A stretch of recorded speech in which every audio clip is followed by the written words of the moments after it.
Pasca, pengucapannya nih Pasca atau Paskah? Nah, itu pastor. Paskah ada hanya atau Paskah. Peristiwa yang dilakukan oleh Yesus Tuhan sendiri, ya sepekan atau seminggu sebelum dia bangkit. Teriak, salibkan dia, salibkan dia. Ya. Sabtu, Minggu, 4 hari. Tapi kok dikatakan 3 hari, suci, 3 kan? hari suci. Ya, kisah penyaliban Tuhan Yesus, wafatnya Tuhan Yesus, Dongeng itu Yesus. adalah suatu katakanlah karangan gereja belaka. Sian dari Flavius Josephus, ya, yang hidup pada tahun 37 Masehi, itu Ya. dekat-dekat dengan waktu Tuhan Yesus. Lalu wafat tahun 100 Masehi. Nah, dia ada buku karangannya tentang sejarah panjang bangsa Yahudi, bangsa Israel, namanya.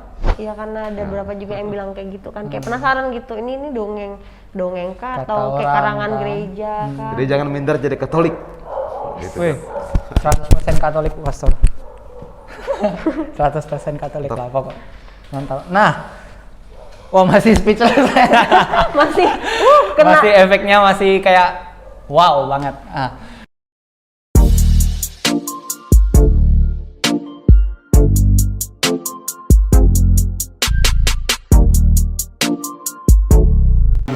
Welcome to Sesi Talk, sesuatu yang asik Untuk dibahas. Nah, teman-teman, apa kabar nih kalian semua, para penonton dan juga Kak Cindy tentunya. Baik dong, by the way, nggak berasa nih sekarang kita udah masuk ke pekan suci. Gimana Jer? Pantang puasanya lancar nggak? Aduh, aman ya, aman buat Puji teman-teman. Tuhan, tapi kok ragu-ragu sih? Nah, enggak dong, enggak ragu-ragu dong. Kita kan pasti harus pantang dan puasa di masa ini. Nah, teman-teman, di video kali ini kita juga bakalan bahas tentang seputaran pekan suci. Nah, tapi Kak Cindy, kita bahas pekan sucinya enggak berdua aja. Sama siapa? Nah, kita akan bahas tema ini dengan salah seorang pastor. Pastor muda. Ya, pastornya Siapa masih dia? muda dan juga baru ditabiskan, enggak sih baru, tapi udah berapa tahun lalu ditabiskan. Jadi masih muda banget. Dan juga ganteng sih. Ganteng, keren juga sih. Nah, penasaran kan teman-teman? Siapa dia? Kita lanjut ke sesi talk.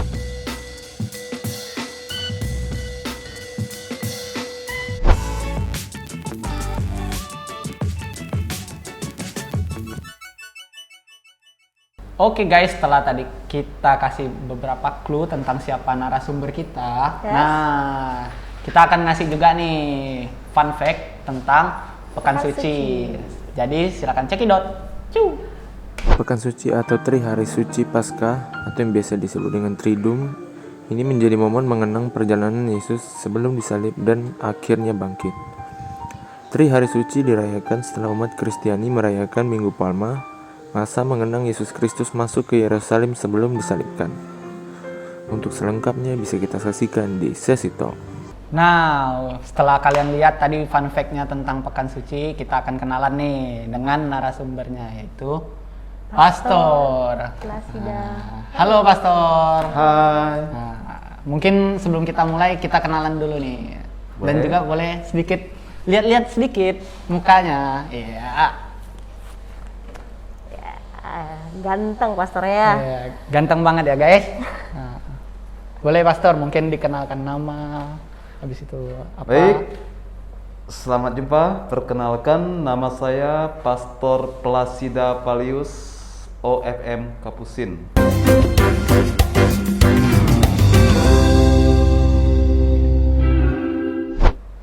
Kali ini emang nggak pakai jubah, kami dress code-nya Bebas. seragam. Wih, Tapi masih ala Kapusin. Nah, panggilan saya biasa dipanggil dengan Pastor Pale. Lalu di berbagai media massa atau juga nama-nama saya singkat dengan Plaspal. Wih, Plasida nama Valius. bekennya ya. nama kerennya ya. Nah, nama FB saya kalau mau tahu juga Plaspal is handsome. Oke, Boleh, dicatat tuh guys. Catat, di add pastornya. Saya pikir begitu aja perkenalannya. Oke, boleh. Nah, tapi satu pertanyaan nih, Pastor. Sekarang kan Pastor Pale kan, ya, Pastor Yes, Pale. Pastor Pale. Itu tugasnya di mana nih sekarang? Tugasnya dulu deh. Tugasnya. Baik, sekarang saya bertugas menjadi pastor rekan di Paroki Santa Cecilia Pontianak. Oke. Pastor rekan. Pastor rekan ya guys. Ingat, pastor rekan. Jadi kalau teman-teman yang pengen ketemu Pastor Pale, boleh langsung datang ke Sicilia. Paroki Sicilia Pontianak. Nah, Untuk kenalan lebih lanjut. iya. Kenalan lebih lanjut atau ini kan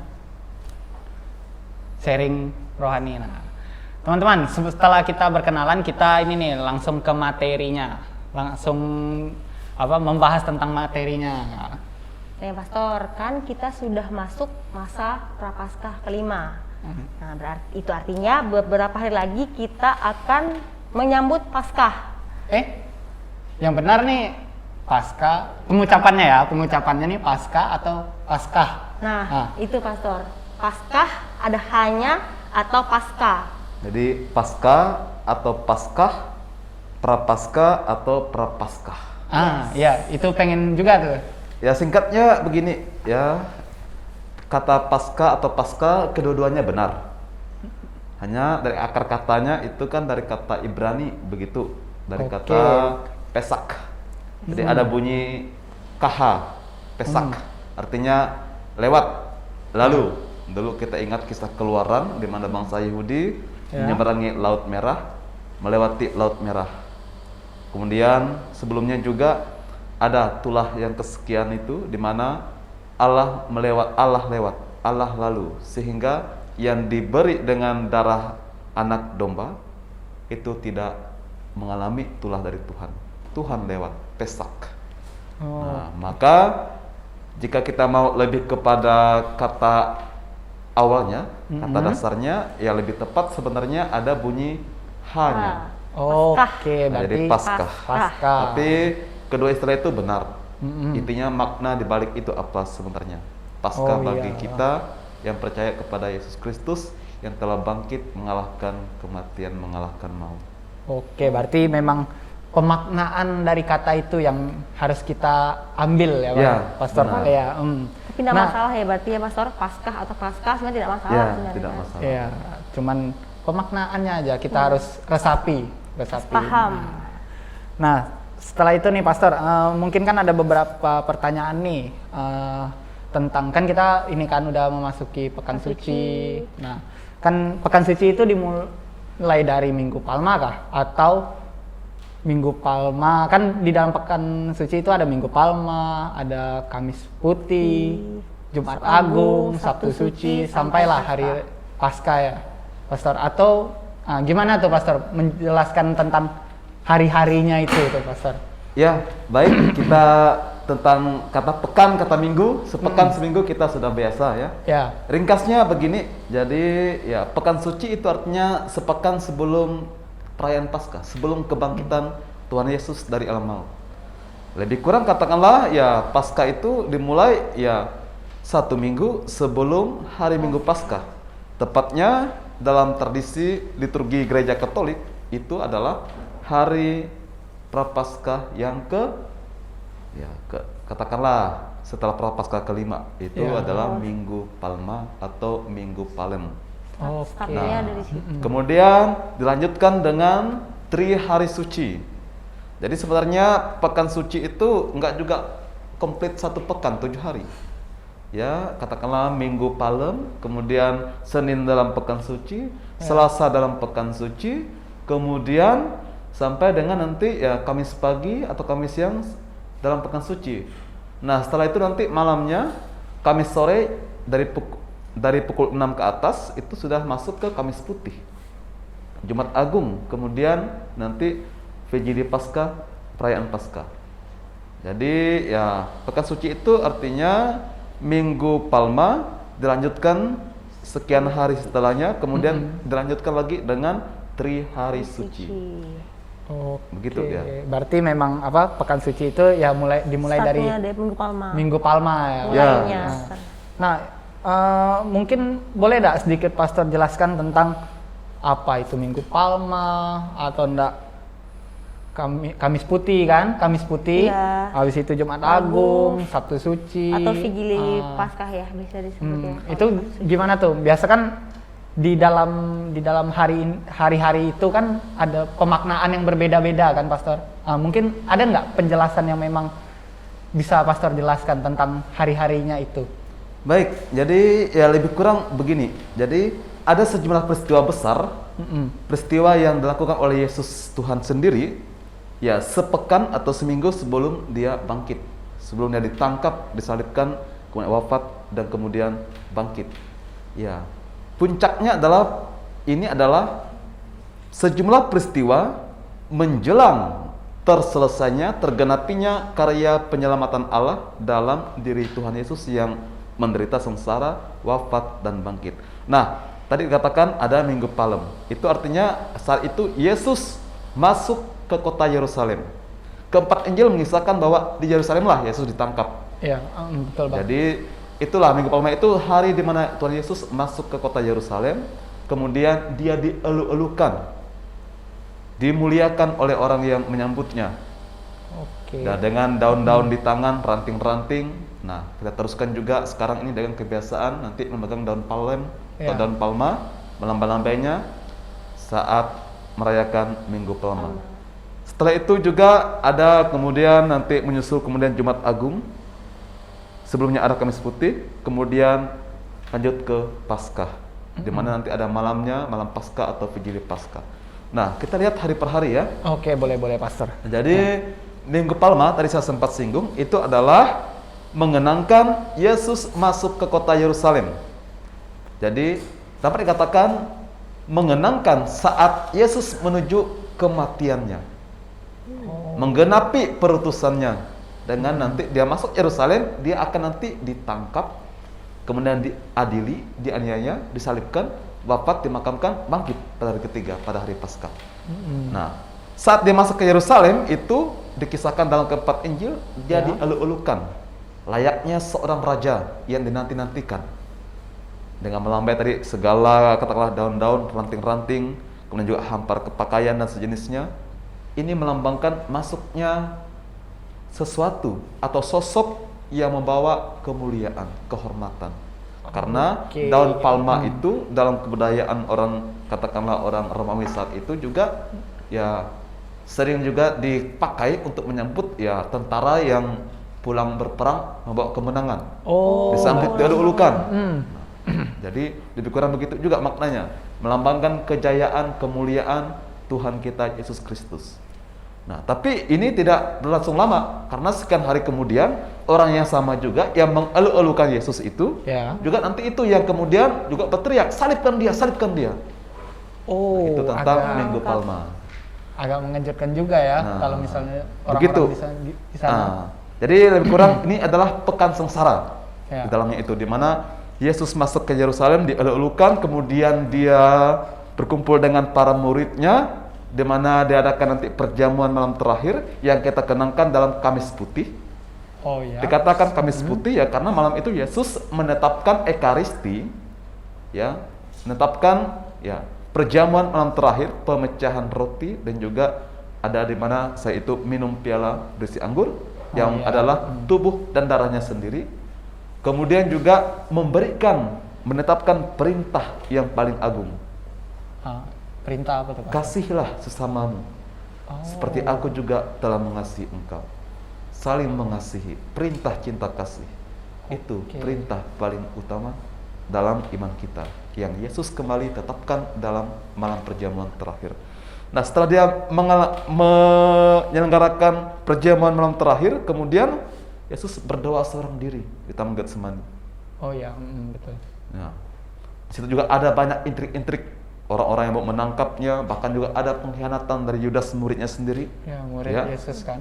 Katakanlah menjual gurunya, sehingga Yesus dalam kesendiriannya, apakah dia setia dengan perutusannya, kemudian dia berdoa Taman Getsemani di dekat Bukit Zaitun, kemudian sampai dikisahkan dia berpeluh, katakanlah seperti keringatnya besar-besar seperti butiran darah.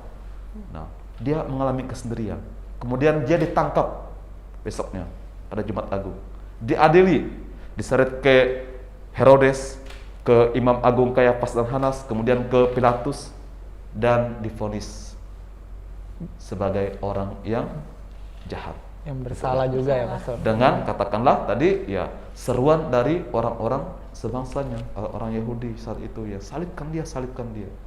Maka kemudian Jemaat Agung juga dia kemudian memikul salibnya, melewati jalan salibnya. Di sana juga ada banyak ya, juga kita lihat pengalaman, kita sering ikut jalan salib ya. Iya betul. Ya, dan jatuh 3 kali berat, kemudian juga ada ibunya sendiri Bunda Maria, Bunda Maria. ada orang-orang yang menangisinya, ada juga yang membantu dia, Simon dari Kirene. Iya, Simon dari Kirene. Kemudian dia dibawa ke Bukit Tengkorak atau Golgota, Kalvari, disalibkan di sana dengan ya 2 orang penyamun di sebelah kiri kanannya. Ya, layaknya seorang penjahat. Kemudian wafat. Kemudian setelah itu dimakamkan. Kemudian pada hari ketiga dia bangkit lagi, mengalahkan maut, mengalahkan kematian. Itulah pada hari raya Paskah. Jadi perhitungannya kalau kita lihat perhitungan hari-hari hari suci itu Kamis Putih, Jumat Agung, hari Minggu Paskah. Kalau kita itu kan Kamis, kemudian ada Jumat, Iya. Sabtu, Minggu, 4 hari. Tapi kok dikatakan 3 hari, suci, 3 kan? hari suci. Nah, perhitungannya ini kebiasaan budaya juga dalam bangsa Yahudi yang menghitung hari itu bukan kayak kita pagi ke malam, bukan. Beda. Tapi dari tenggelamnya matahari sampai tenggelamnya matahari berikutnya. Artinya dari katakanlah pukul 6 sore hari ini sampai nanti pukul 6 sore besoknya. Itulah 1 hari. Nah, maka Kamis Putih dimulai dari ya pukul 6 petang Kamis itu sampai dengan Jumat jam pukul 6 juga. Kemudian Jumat petang juga pukul 6 sampai dengan Sabtu petang pukul 6 dan sampai dengan nanti Minggu sore pukul 6. Pas 3 hari bukan? Oh Itulah iya. 3 hari suci. Jadi kurang begitu. Oke, berarti memang penjelasannya tadi kan udah dijelaskan dari Minggu Palma. Minggu Palma seperti Yesus yang hadir di Yerusalem ya, Pastor. Ya. Di Yerusalem dan dielulukan bak seorang raja lah kan? Yes. Karena ya kita tahu dia memang raja kan, raja. Namun pada hari Kamis Putih dia mulai memberikan perjamuan kudus, memberikan perintah tentang cinta kasih ya, tentang cinta kasih, dan akhirnya pada Jumat Agung dia memikul salibnya untuk pastinya menebus dosa kita ya, Pastor ya. Ya, ya. Dan akhirnya setelah Jumat Agung Wafat, kemudian dimakamkan, bangkit yang pada hari ketiga yaitu pada hari Paskah. Ya. Nah, jangan lupa kreatif boleh diminum nih kan? Boleh. Oke. Nah, Pastor. Oke, terima kasih. Nah, silakan minum. Nah, teman-teman, bagi yang mau merchandise Kelas Sesi Talk, kalian boleh DM di @omk_Santa Cecilia. Oke, kita lanjut lagi, guys. Silakan, guys. Nih Pastor, saya mewakili teman-teman mungkin di rumah yang penasaran dengan sejarah Pekan Suci. Mungkin bisa Pastor ceritakan sejarah Pekan Suci, mungkin asal usulnya Pekan Suci.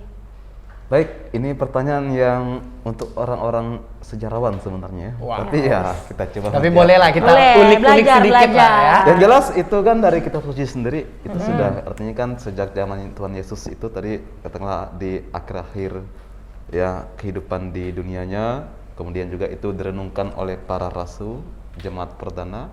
Oke, jemaat terutama perdana. tadi peristiwa yang besar tadi itu masuk ke Yerusalem, perjamuan terakhir, Jumat Agung, kemudian kebangkitannya.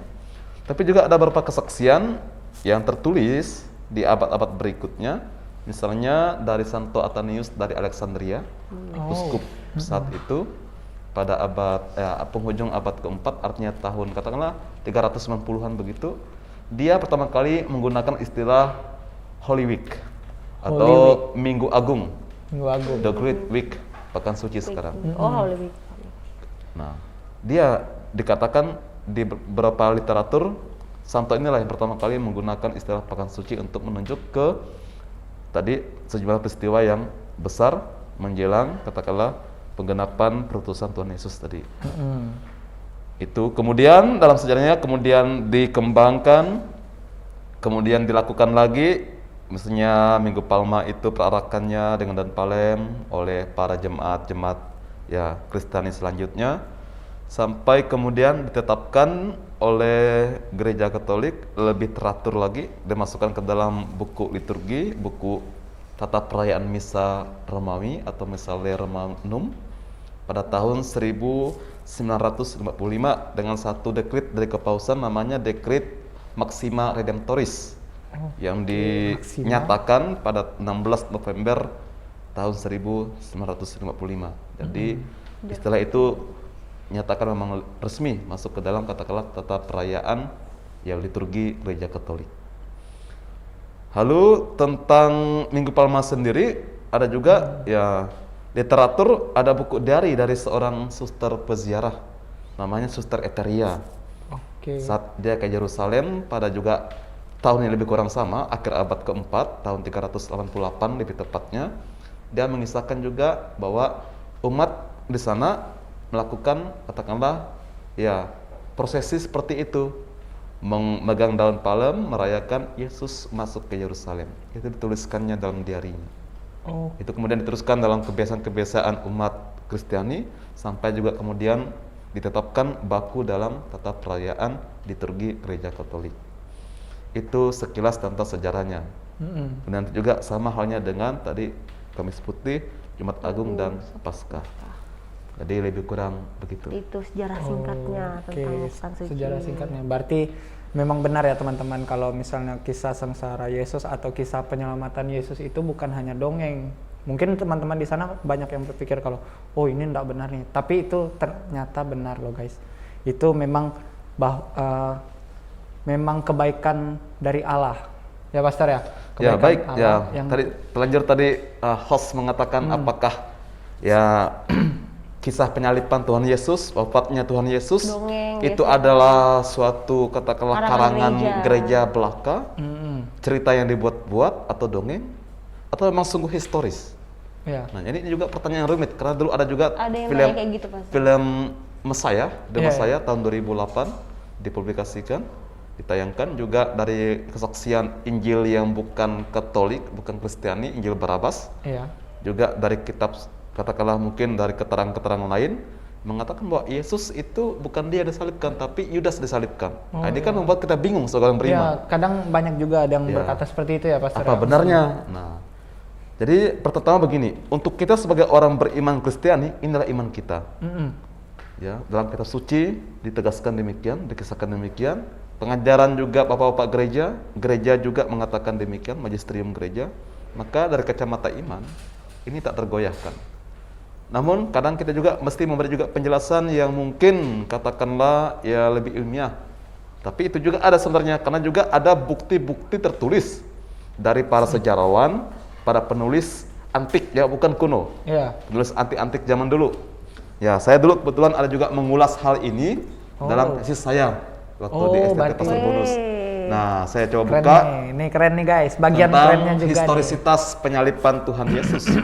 Nah, ada kesaksian yang bukan dari orang Kristiani. Artinya dari pihak ketiga, pihak sekuler. Bahkan ya mungkin dari orang Yahudi sendiri. Iya, iya. Nah, ada sekitar 4 kesaksian. Jadi saya bacakan saja supaya tidak salah. Nah, pertama kesaksian dari Flavius Josephus. Ya, yang hidup pada tahun 37 Masehi, itu Ya. dekat-dekat dengan waktu Tuhan Yesus. Lalu wafat tahun 100 Masehi. Nah, dia ada buku karangannya tentang sejarah panjang bangsa Yahudi, bangsa Israel, namanya Antiquitates Judaicae atau Jewish Antiquities, yang ada sekian puluh buku. Nah, di buku ke-18 dia menuliskan ya Palestina saat Pilatus menjabat wali negara saat itu. Dikisahkan demikian. Pada masa inilah muncul Yesus, seorang yang bijaksana. Kalau boleh ia disebut manusia. Karena ia adalah seorang yang mengerjakan perbuatan-perbuatan yang menakjubkan. Dan seorang guru bagi mereka yang menerima kebenaran yang menyenangkan. Dan ia telah memikat banyak orang Yahudi dan orang Yunani. Ia ini adalah Kristus. Dan ketika Pilatus atas desakan orang-orang terkemuka di antara kita telah menghukumnya di kayu salib, Ya, disebutkan sini 3 April tahun 33 Masehi. Mereka yang sejak semula mengasihinya tidak berhenti mengasihinya karena pada hari ketiga 5 April tahun yang sama 33 Masehi, ia telah menampakkan diri kepada mereka dalam keadaan hidup kembali. Itu kutipan dari sejarawan penulis ya tentang bangsa Yahudi tadi, Flavius Josephus. Nah, kesaksian kedua juga dari sejarawan Romawi. Tadi ke sejarawan Yahudi. Ya, betul. Ini sejarawan Ya. Romawi, namanya Tacitus. Dia hidup sekitar tahun 52 Masehi sama dengan tahun 120 Masehi. Nah, dia juga menulis suatu buku yang namanya Annals, Sejarah Kekaisaran Romawi dari tahun 14 Masehi sampai dengan tahun 68 Masehi. Nah, dikatakan dalam bukunya yang ke-15 ya, dikatakan demikian. Nero dari keaiban oleh karena dituduh telah sengaja menimbulkan kebakaran besar di Roma. Jadi untuk menghentikan desas-desus itu, ia mengalihkan tuduhan dengan memfitnah dan menghukum dengan siksaan paling keji terhadap orang-orang yang disebut Kristen, yang dibenci karena kejahatannya. Kristus, dari mana nama ini berasal, yang menderita hukuman yang ekstrim dalam pemerintahan Tiberius di tangan prokurator kita Pontius Pilatus. Dan suatu ketidakmasukakalan yang karena ketika dicek pada waktu itu meletus lagi tidak hanya di Yudea, sumber pertama kejahatan ini, tapi bahkan di Roma, di mana segala kengerian dan kebencian dari setiap bagian dunia mendapatkan pusatnya dan menjadi populer. Itu kesaksian tentang pengikut Kristus yang dikisahkan juga disalibkan, dihukum pada masa Pontius Pilatus. Ya. Sejarawan Tacitus. Yang Romawi. berasal dari Roma. Nah, sekarang ada juga kesaksian dari Lucianus dari Samosata. Ini seorang filsuf dan sejarawan Yunani. Ya. Oke. Dari Nah, Yunani. dia lahir tahun 120 Masehi, kemudian meninggal tahun 180 Masehi di Athena. Dalam salah satu bukunya, De Morte Peregrini, ia menulis tentang Peregrinus yang menjadi Kristen atau pengikut Kristus, yang memiliki juga teman-teman yang sama, yang masih menyembah orang yang telah disalibkan di Palestina. Jadi ia mengisahkan tentang Peregrinus yang menyembah katakanlah Yesus yang disalibkan di Palestina. Ini kesaksian dari sejarawan Yunani. Terakhir, ada kesaksian dari Mara Bar Serapion. Ini seorang filsuf juga, filsuf Stoa dari Syria, yang menulis surat kepada anaknya Serapion. Ya, setelah kehancuran Yerusalem pada tahun 70 Masehi. Nah, kemungkinan besar ia mengetahui peristiwa penyaliban Yesus. Dalam suratnya, ia memberi nasihat kepada anaknya bahwa apakah baiknya orang-orang Athena membunuh Sokrates karena perbuatan mereka dibalas dengan kelaparan dan wabah. Apakah faedahnya orang-orang Samian membakar Pitagoras karena akhirnya negeri mereka seluruhnya terkubur di bawah pasir pada saat itu? Dan apakah manfaatnya orang-orang Yahudi membunuh raja mereka yang bijaksana karena kejahatan mereka sendiri, lalu kerajaan mereka akhirnya direbut dari mereka saat itu? Ini merujuk pada penyaliban, pada katakanlah penghukuman Yesus oleh bangsanya sendiri. Itu sejumlah kesaksian dari pihak ketiga, ya, yang bukan dari orang-orang Kristiani. Itu dari sejarah. Di luar Kristiani. Nah, jadi dapat dikatakan demikian. Keempat data tersebut, walaupun tidak semuanya eksplisit menyebut nama Yesus, tapi merujuk ke sana, mengakui fakta bahwa yang disalibkan itu adalah Yesus yang kemudian dikenal sebagai Kristus. Nah, kesaksian ini meneguhkan kesaksian Injil kanonik bahwa Yesus dari Nazaret sungguh-sungguh disalibkan pada zaman Pontius Pilatus dalam tahun 33 Masehi di Yerusalem. Inilah sebuah fakta historis. Demikian. Wow. Ya, seperti kuliah juga ya. Gila. Saya sedikit speechless, Pastor. Waktu Pastor menjelaskan sedikit speechless karena memang Belum pernah kan dengar yang kayak gini. ya lebih ke arah kayak wow, sehebat ini. Amazing. Amazing Jadi banget. bukan dongeng belaka ya, bukan karangan Iya. belaka ya iman kita ini. Iya karena ada beberapa juga yang bilang kayak gitu kan, kayak penasaran gitu. Ini dongeng kah Kata atau kayak orang, karangan kan. gereja kah? Jadi jangan minder jadi Katolik. Gitu. Wih, 100% Katolik pastor. 100% Katolik lah pokok. Mantap. Nah, wah masih speechless. Masih kena. Masih efeknya masih kayak wow banget. Nah, guys, kita tadi udah dijelaskan beberapa pengertian, sejarah juga ya Kak ya. Habis itu beberapa penjelasan tentang Pekan Suci, tentang kisah penyaliban Yesus. Ya, Pesta-pesta hari lahir. Pernah nggak kita merayakan kematian seseorang? Serem. Nggak pernah kan? sih. Ini juga. Jadi nuansa-nuansa kematian tuh agak sedikit ya